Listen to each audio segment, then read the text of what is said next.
দুনিয়ার জীবনটা আল্লাহ পাক দিলেন। এই জীবনটা দেওয়ার পরে এর হায়াত হবে সর্বোচ্চ 60, 70, 80, 100, 200, 500, 1000 বছর। আল্লাহ পাক ভালো জানেন। আল্লাহ পাক বলছেন এই জীবনটাই তোমাদের একমাত্র জীবন নয়।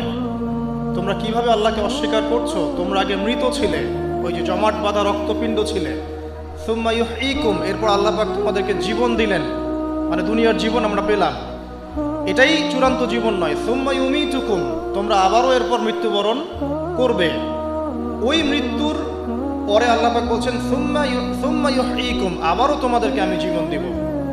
তার মানে দুইটা জীবন, দুইটা মত।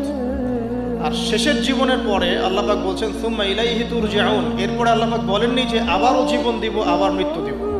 শেষে গিয়ে আল্লাহ পাক বলছেন এরপর তোমরা আমার কাছে ফিরে আসবে। তার মানে কিয়ামতের মাঠে মৃত্যুকে জবাই করে দেয়া হবে।